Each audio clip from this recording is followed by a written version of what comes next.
Welcome, everyone. Thank you for joining us today. My name is Sal Capizzi, Vice President of Marketing at Book for Time, now part of Agilicis. I would like to welcome you to the International Luxury Hotel Association webinar, From Data to Delight, Elevating Hotel Experiences in Ancillary Revenue. Today's webinar is brought to you by Book for Time.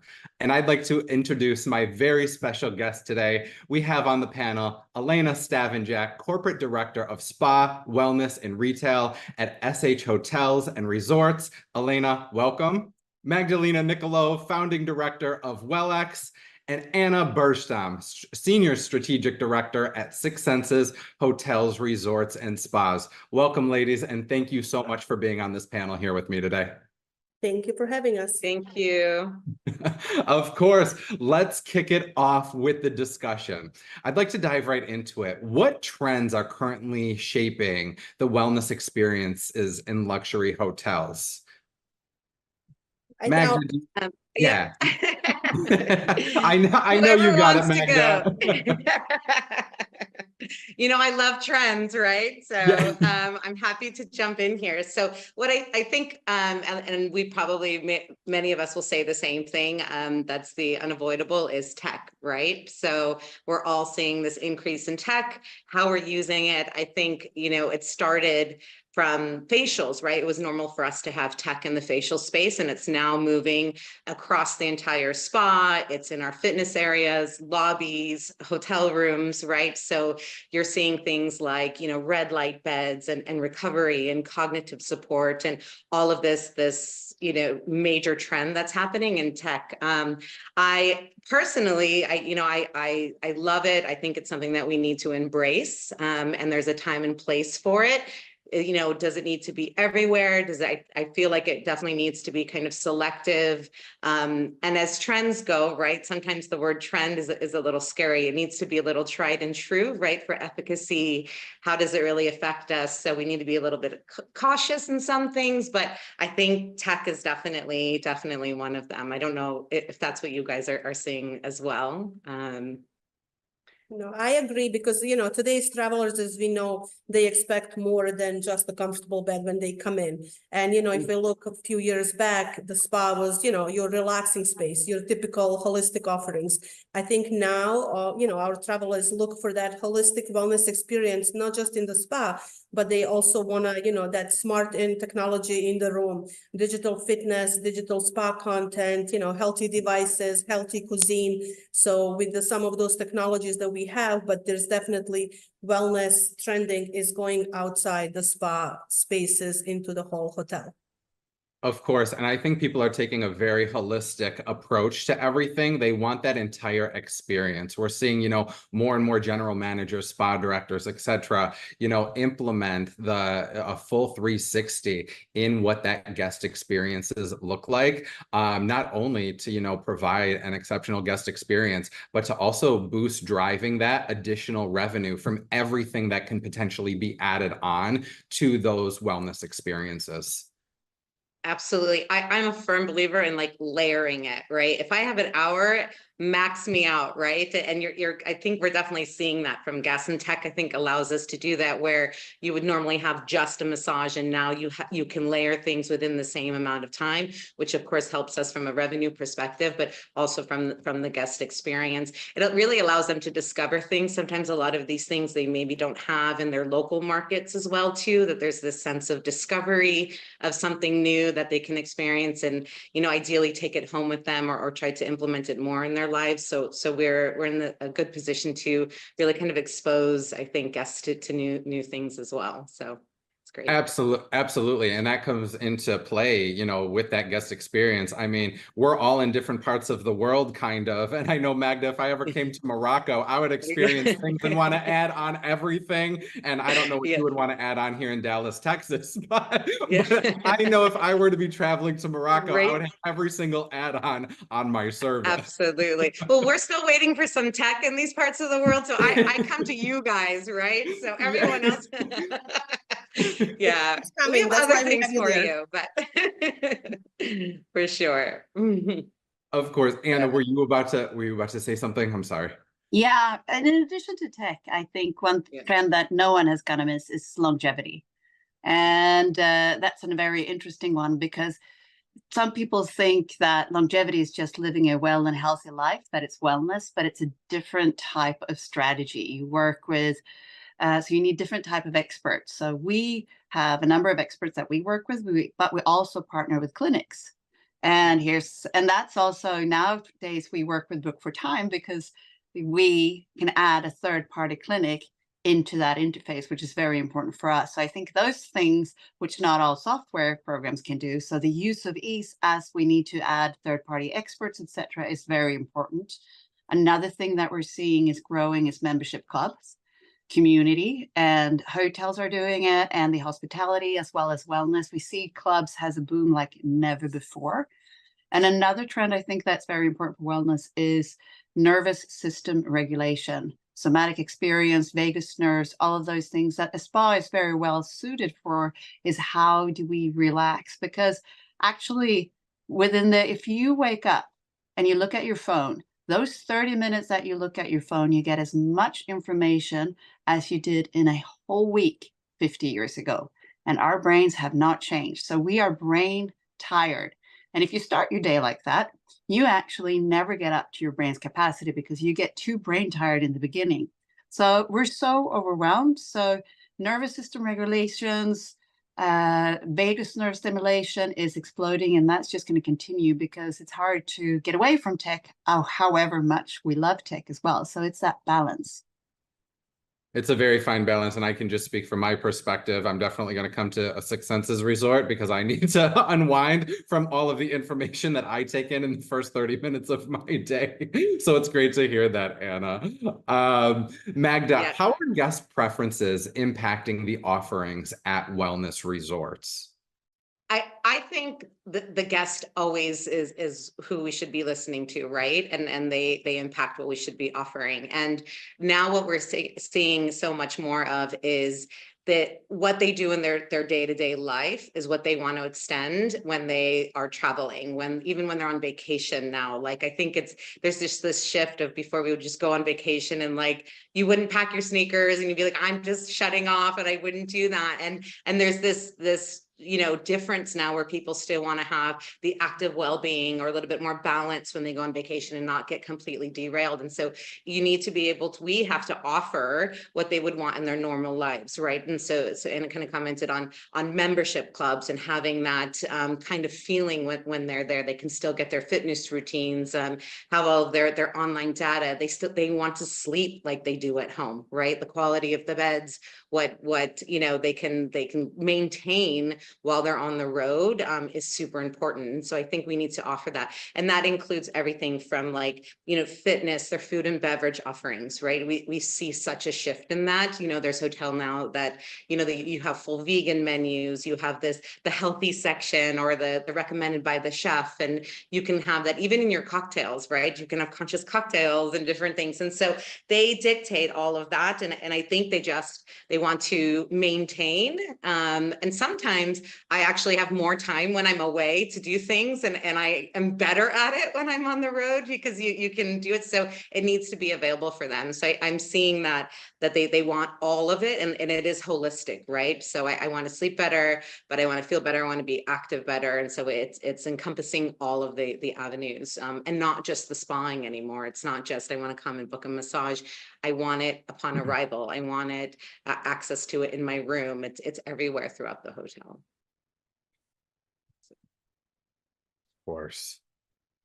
Yeah, I can say that before, about 5 years ago or so, we had a lot of early adopters. That was like maybe 20% of our guests who were into wellness, etc. They are now advanced. They're doing ice bath and blue blocking glasses, intermittent fasting or water fasts.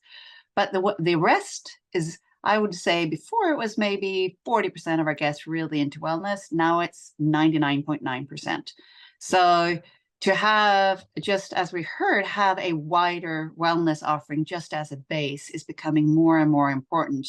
That is simply just included in their stay, whether it's classes or sleep programs or other amenities that enhance it. And then they are looking for more advanced wellness in addition. So it's really put a lot of pressure for the industry to up their general level of wellness. And just to add to it, I think, everything in addition to that, our guests and travelers today, they want that personalized wellness. Everybody is different. What works for me might not be for Sal or Magda or Anna. So we're looking into our own creative journeys, wellness retreat, when we're at that property, personalization. We want that, food that we like, the drinks, the nature. And I think, another trend that it's not, like trending, as we know, is the sustainable and eco-friendly practices. Now people choose destinations based on nature around them versus, if you have a vacation, you most likely will go to like more serene place because you want to disconnect from, day to day. So I think, those personalization, individual, what is it for me, for my own needs? Personalization is playing a huge role in the wellness and hospitality industry right now, just in general, because Elena, you're completely right. One size does not fit all anymore. And what works for one guest may not work for another. And that's where, all of these, add-ons to services and experiences added on to the entire guest journey can really play a part in that guest experience and driving revenue for your hotel or resort. But that doesn't come to say that all of this personalization that we're doing, it takes a lot of work on the back end. So, we do have software systems like Book for Time and other pieces of technology that we can use. I'd like to throw this question out there to the panel. What role does data play in enhancing the overall wellness experiences of the guests? Anna, I know specifically at Six Senses, you from start to finish, you guys, customize everything at your resorts. Where do you even start with that data? Well, I would say if we come to a wellness perspective in particular, we have something that we've had the last 6-7 years, I think, a biomarker screening, which we can do for all guests. That is non-invasive, but it is an FDA-approved medical device. So it's very accurate. We also add, and then the data is really important because it makes the guest understand where they are in their wellness journey and what they need to rectify. Because sometimes we think that we are better than we are, but our bodies never lie. And also, I would say we do a sleep assessment. So we have sleep rings that we give to our guests. So we understand from the data, how do they sleep? How's their REM? How their deep sleep? And then we're able to adjust it and also give them tips. So a lot of it is measuring the data. And then through a personalized coaching, developing their program. And now we're also adding CGM, continuous glucose monitors, to our programs, because then we can really understand and monitor the guest while they're there. So there's a lot of those things happening. We're also working with Sleep Score Labs, who can do big data on all our guests when they sleep and feed it back so we can understand which rooms sleep the best. Where do we get the best sleeps? What other factors can we do in intervention to make our guests to sleep better? So there's a lot of data. And it's super interesting right now because we're seeing so many new types of data through AI and big data. So I think we're just seeing the beginning. So it's that shift and that balance between, and the discipline between how much data and how much personalization and how much of the personal contact, which is so incredibly important as well. But we use quite a bit of tech in our resorts to understand how to personalize the journey for the guest.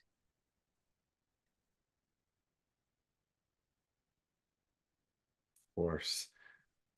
In what ways can hotels integrate wellness into their overall guest experience? Alina, you mentioned earlier that everything is going beyond the spa now, and we know this. What can, hotels take away from this beyond the spa, whether that's dining, F&B, wellness classes? How can people start to implement these strategies? Because, it is a big step in, wanting to enhance that guest experience, drive that revenue. But where would you guys suggest that people who are just running a spa right now, some add-ons on the treatments, where do you even begin to start, setting up this type of programming and this type of experience journey for a guest? Like, for example, in our one hotel, Hanalei Bay, we have created a whole within well-being program, which is almost like a boutique hotel inside of the hotel. So during this program that we have, we take it outside the spa, we take it into their rooms. So we create unique wellness experiences for them. We have the multi-day retreats and custom schedules for them to make their wellness retreat, personalized, exclusively theirs. And then the guest will have an option, like we have 4 different ones, like Awaken, if we want to, get that energy, then we have Adventure, if somebody wants to go and hike. We have Nourish, that we will partner up with the local farms where the food and beverage component is, crucial part of that package. And then we also have de-stress if we do the spa. So we have them disconnected. And what is very unique, we work very well with our spa wellness sages that will place all the gadgets that they need to be in the room. So the way we work, when the guest checks in, the spa sage will go and will sage the room for them while they're there setting their intentions. And then they will have the compression boots and different components in their room. And also the bedding will be that we can monitor their sleep. So it working together, with the whole hotel. And then the F&B will customize their food and beverage portion based on what their intention is. Is it to lose weight or maybe eat healthier or add something different to their diet? And what's very unique is that this does not stop while they're at the hotel. Once they check out, we follow up with them. We give them all the tips, what they should use at home to continue their well-being journey. And then we will follow up with them with the intention to make this, maybe they return once a year or twice a year based on their time and continue, living their longevity and well-being, extending that.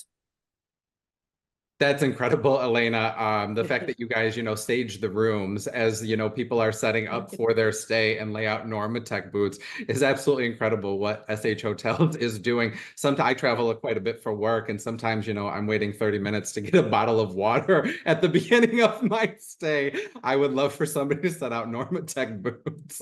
Magda, did you want to chime in? I was going to say that I think the answer for me is everywhere, right? Like there just isn't a place that we couldn't or shouldn't be doing it.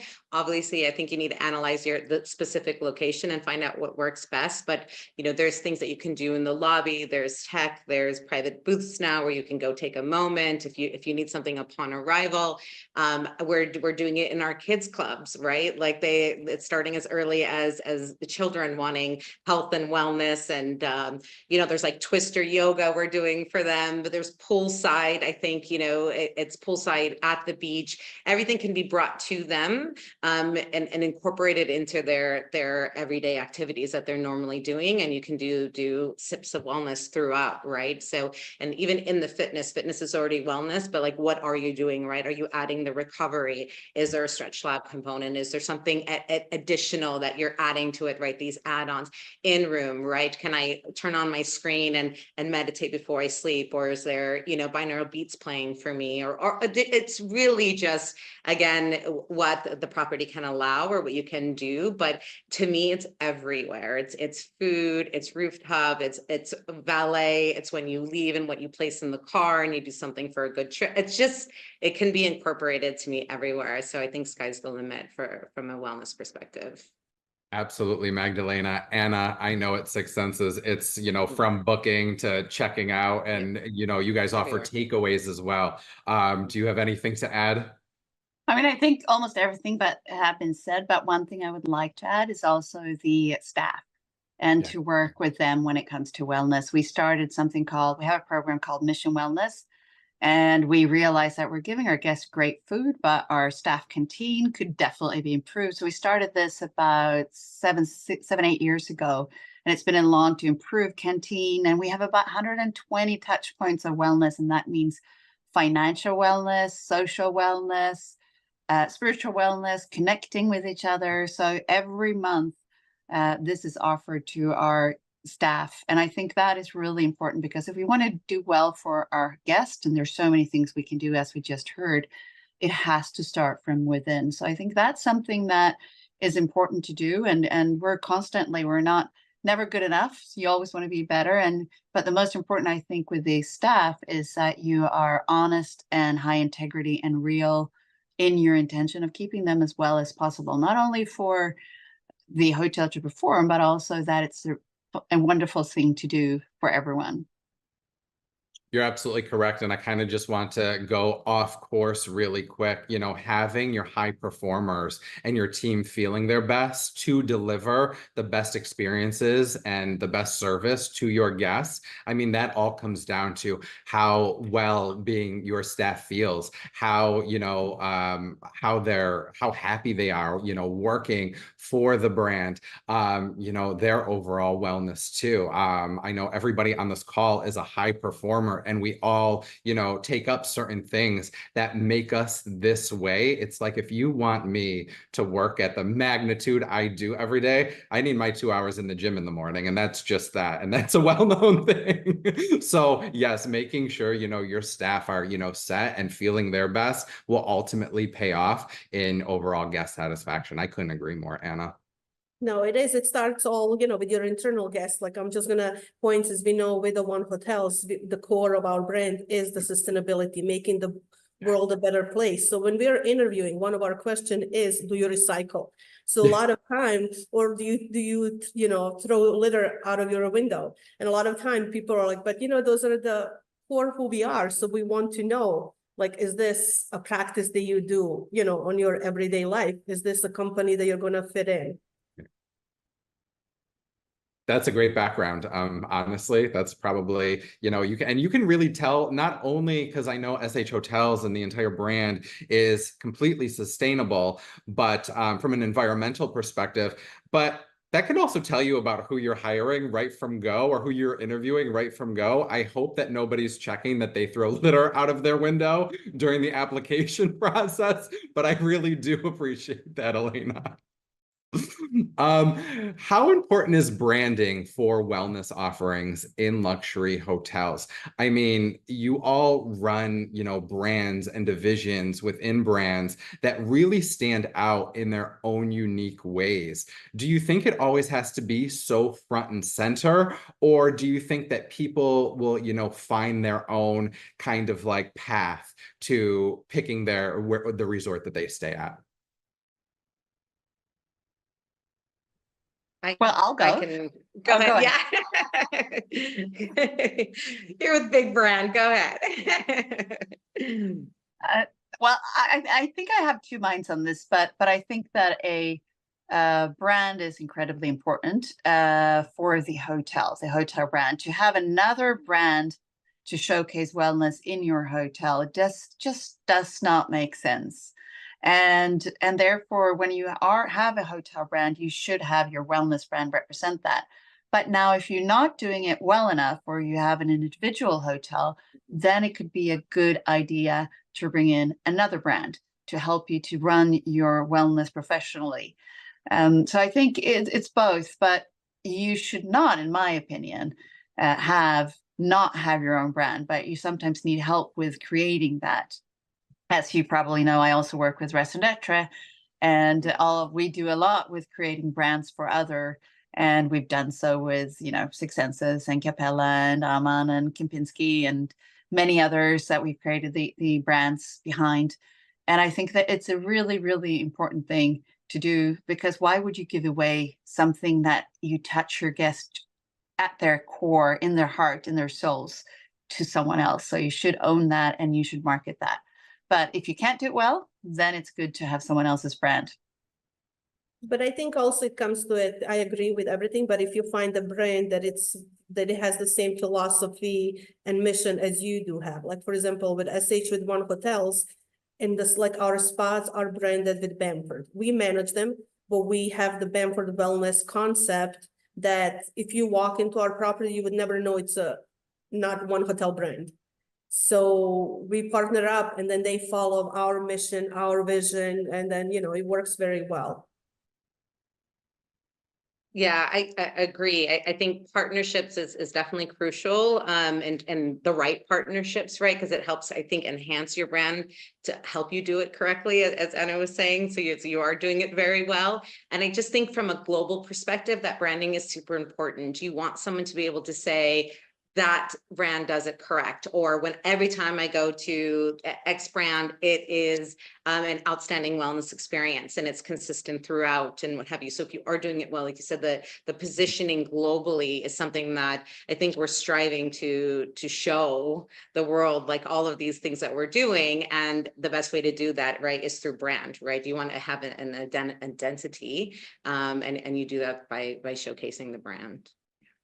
Absolutely. And everybody on this call has something so unique to offer within their spaces alone. Elena, you know, I've been to One Hotel Miami and the Bamford Spa there. I mean, walking into it, the bamboo, the environmental aspect of everything, you know, I walked in, spent, you know, half a day there and walked out. I didn't even know what day it was when I was walking out, and it just put me in such a space, you know, environmentally relaxing and, you know, calming that, you know, that's truly a brand, you know, within itself, like you mentioned. There's really nothing like it. Magdalena, what technological innovations are transforming the wellness industry in hotels? Things such as AI and automation, enhancing wellness offerings and operational efficiency. I think that we're, you know, in such an innovative space right now in the hospitality industry that there's kind of like a very beautiful war going on. Automate more, but is that going to take away from, you know, the personalized guest experience that our actual human teams can provide? You know, what are your thoughts on that? And, you know, what are your thoughts on, you know, transforming in more of an automative direction? Absolutely. This is a fun topic that's kind of going around, right? And you have, I think there's this sides, and then there's this crossover because everyone can kind of start to understand it. But the AI conversation is huge, right? So if you bring an automated massage, for example, are we eliminating or are we taking over, you know, the human touch, or are we missing that component, you know? And I think a few of us, and as a therapist myself, like your instinct is to be like, nothing's better than these, right? Like you're this advocate for it, right? But in a couple of situations, I think from different perspectives, is what we're seeing out there in terms of the quality of the massage you're getting. It's not just these like mall massages anymore, right? With this tech, it's very, you know, high end. You're there, it's mimicking, you know, like proper therapies and doing things and can read the body and do advanced things. So, you know, again, not against it. And we also struggle sometimes. We're so, yes, we need massage from a human perspective, and then we're struggling to find massage therapists, right? I'm like, I can't actually fill the rooms. And so how great would it be if someone could come on a 24-hour basis and check in, you know, on their own, get a massage and do, so you kind of go back and forth, right? And I can see how there is this debate, but there's also this perspective of, okay, if you have that, or that's available to you, then the hands become the premium, right? The hands become the highlighted, the therapist is the specialty, it's the unique experience, or it's that, you know, there's definitely a way to kind of distinguish them. And the hands, I think, will always be the premium and should be in that kind of a different tier category, where this can maybe fill some of the gaps that we're looking at, right? So I think there's going to be this period of embracing it and trying it, and, you know, it will take some time, I think, for us, but you know, it maybe it's a complement as opposed to a replacement, and we just be mindful and open about how we're receiving it, right? That's kind of my take on it. And in tech in general, I think we're just seeing, you know, when you can go, anything Anna was saying, where like, you know, working with your vagus system and your nervous system and having things just do cognitive support. Before you would say the word cognitive and people would look at me like, what does that mean? You know, and now you're like, they're like, oh, do you have anything to like help my brain? You know, like, so that that's where I think the tech is being the most impactful, is things that I don't think we even knew were possible, and that we need quickly and instantly. And you can do things in 20 minutes that normally maybe at home we're doing more of a holistic way, which is also great if you can balance, but sometimes you don't have the time for it. So I think the tech is allowing us to get where we need to go quickly in some instances, recover faster, perform better, quicker, focus, have better meetings. That's a lot of what we do in our wellness perspective from WellX doing lounges, is that we help people to feel better when they're on the road, when they're having meetings. You know, we go on these trips that we do and you're speed dating and doing 20 meetings in a row. And by like 6, you're just like, what did I said that already? Didn't I? You're like, you can't, right? But if you had a literally 20-minute break, I say gone are the days of like coffee and donut breaks, right? It needs to be these tech moments or these, you know, advanced moments of what can really quickly get us into a better place. And the resources are there now. And so I think it's just using them in the right capacity. So you absolutely have to have those recovery moments, especially at like fast-paced events. And unfortunately, donuts and coffees I mean, they don't even do it in our industry anymore. No, you're not. But it used to be like, oh, the coffee break. Now I'm like, oh my gosh, I need to go like Newcomb for 10 minutes. Like, you know, it's just a different perspective, what you say, what you need, you know? Yes, So. I need like a sensory experience for 10 minutes. Yes. No, I totally get it. Anna, I want to turn this over to you because all of the programming that you do at Six Senses, I mean, from biomarkers to glucose monitors and everything like that, that is huge technology that you guys have tapped into. You know, how are you finding that, you know, that's enhancing the guest experiences? I think it's super exciting with technology. I'm even more excited for the future because I believe that right now we're seeing that by just giving a consent in an app for them to access your Apple data, so to speak, that you have on your phone often or watch, they can get the knowledge from all your wearables that you've had the last 3 years in 1 second. And that is scary, but it's also very useful. So that can then AI and big data can put that back to us and tell us what this person needs right now today. So someone can walk into our reception and we know from big data, if they allow us, of course, and GDPR and all those things, if they need to have a relaxing time because they slept bad, or if they're stressed, or if they're ready to go and have a great workout. So I think I am very, very excited, but we are also very much a low tech company. We are high tech and low tech, so to speak, because nature, being barefoot, fire ritual, shamanism, meditation, yoga, as Magda said, hands-on is so vitally important. So we need tech, I think, to help us to understand where we're at, but the services, unless you use tech in the services as well, which is all fine. But the services I think that we really need are the real in-person community services. So we do both, I would say. And I think most of the spa industry and wellness industry are looking at it that way. And it's just a matter of what tech do you do? Because you're just getting bombarded, and what do you choose? So we are very careful also of testing and choosing the right tech. We use Time Shifter, for instance, for all our guests that travels to us more than 3 hours of time difference, then they're offered to have no jet lag. And if you use Time Shifter, I'm not involved, but if you use Time Shifter and if you travel, download it because you won't get jet lag. It's literally saved my life. So these are things where you can really have tech help you, and I wouldn't say it saved my life, but it's made my life infinitely better. I can say that much. Wow, that's incredible. Elena, anything from SH Hotels on this? Definitely. I mean, as we can see, like, you know, the whole conversation that we are in the era where integration of traditional and alternative therapies is happening. We're witnessing that. And, you know, like, yes, even with us, like, you know, in some of our hotels and the space that I'm currently sitting in, by the end of this year, will be converted into technology offerings that will enhance that traditional massage. So we are combining, we already have that in Hanalei Bay, and we're, you know, taking it here to South Beach.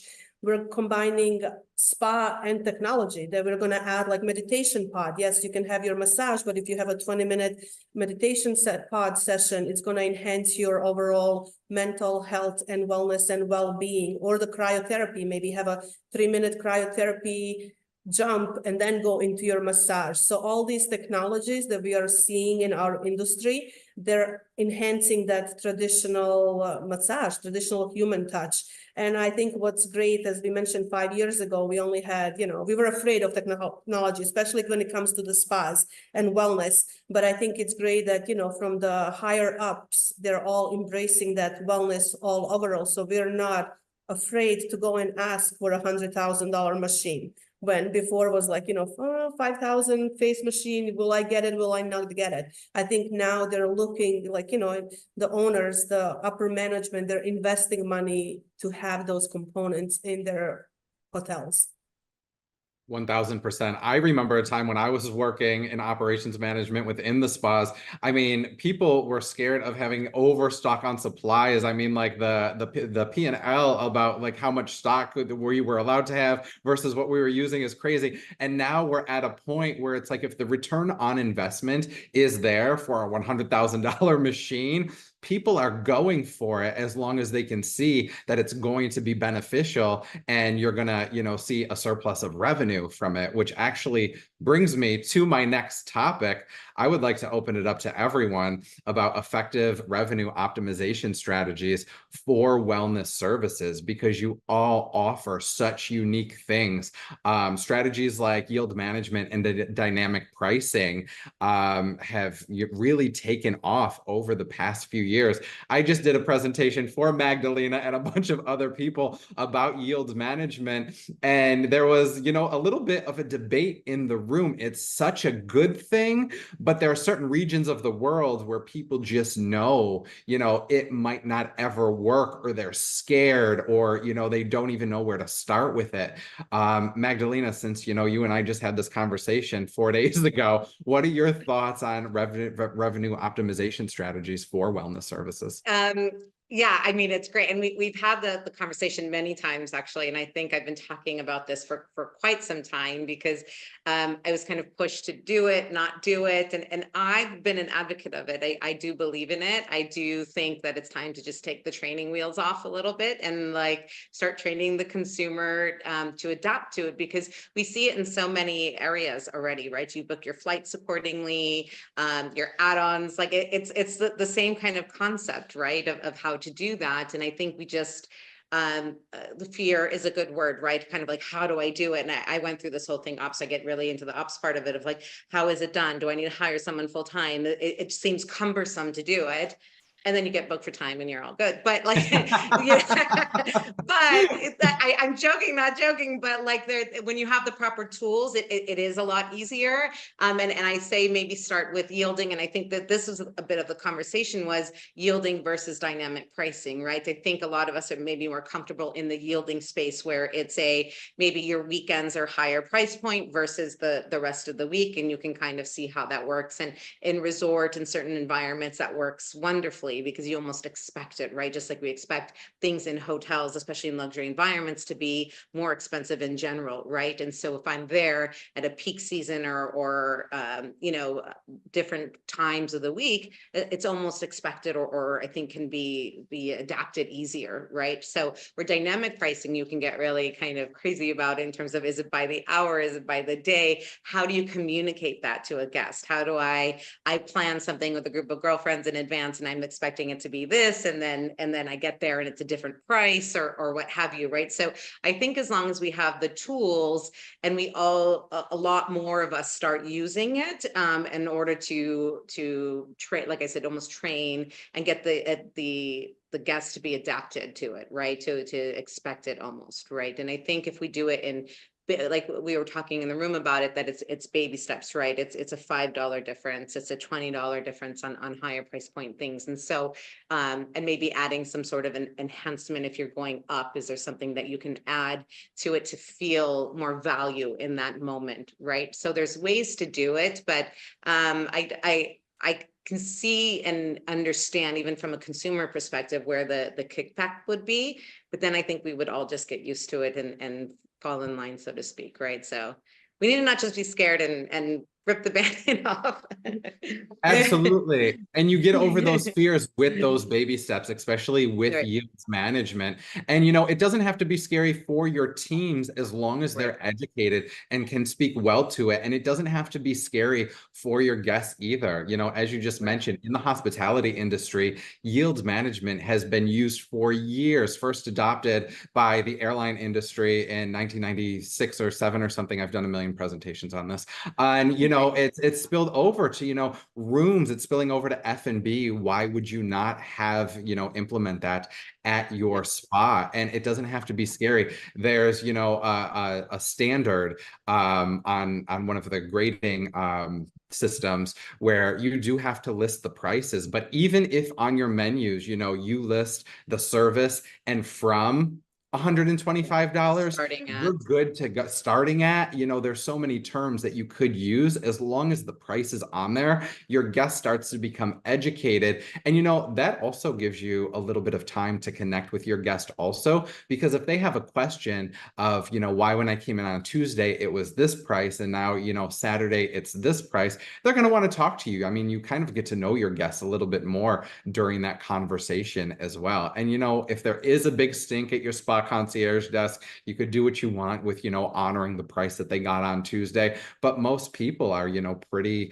adaptive to it.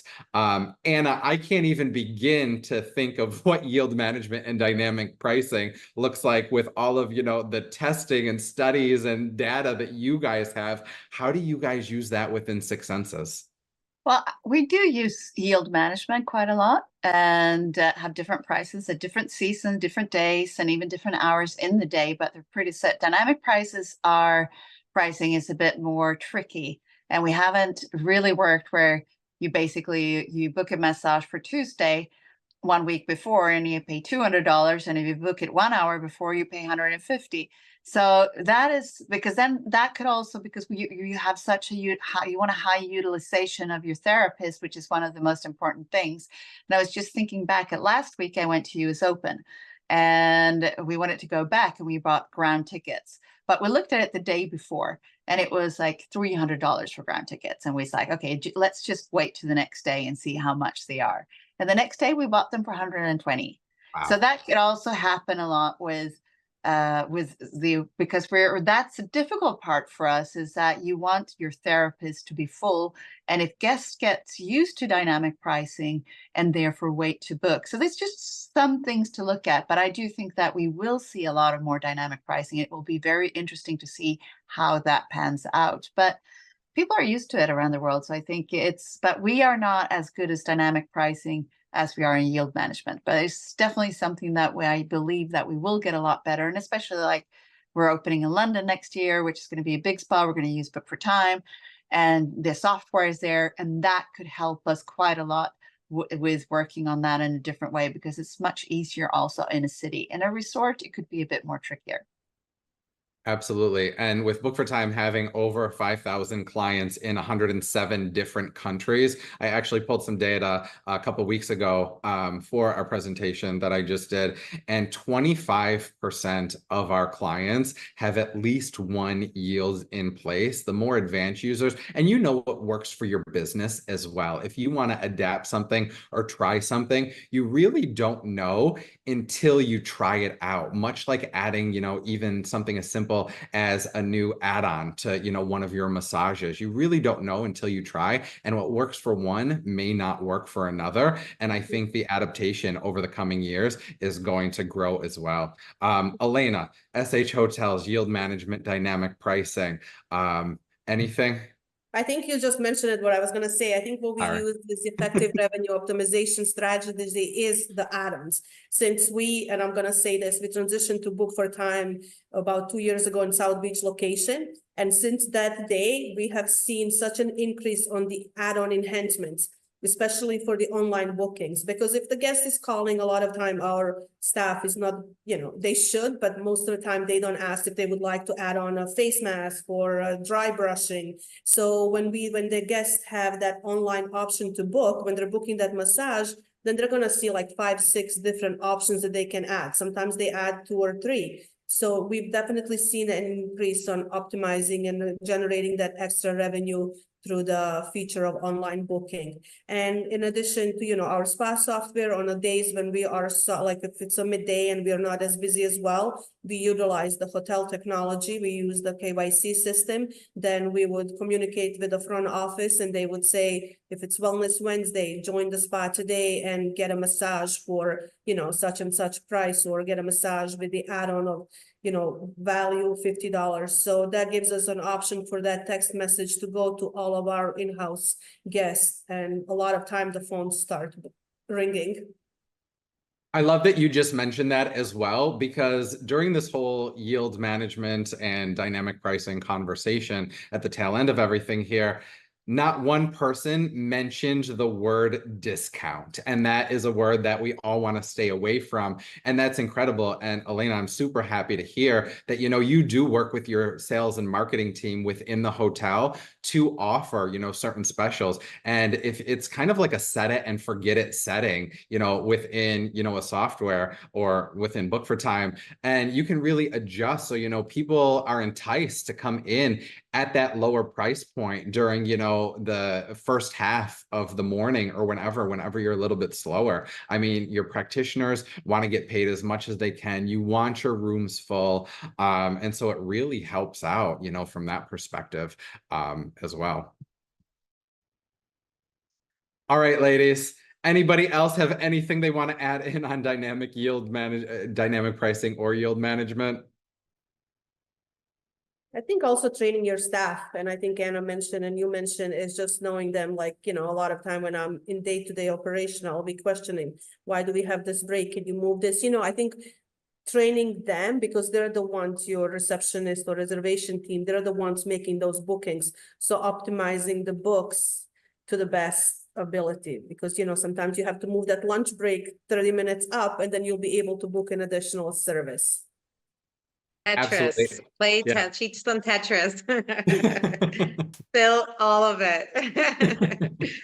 And Yeah. most practitioners are open to it as long as they know that they're getting a break, and you know they know they're gonna get paid more and deliver an exceptional service. I mean, that just goes to, I mean, I never had any problems with that. I'm like, listen, I want you to make as most money as you can. And also with yield management, I mean, if your practitioners are getting paid, you know, by the dollar amount or by a percentage, the majority of the time of a service, and that service has an increased rate to it, I mean, they're getting paid more. So it really is kind of beneficial and universal from everybody from a revenue standpoint at the property. All right, Magdalena, Anna, Elena, thank you, ladies, so much for being here with me today. To close, I'd like to thank all of you for joining the International Luxury Hotel Association's webinar series. If you found the webinar to be of value, please do share the recording. Recordings of past webinars can be found on ILHA's website, the ILHA.com, under events. Thank you, ladies, again, and thank you for watching today. Thank you. Thanks for having me. Thank you.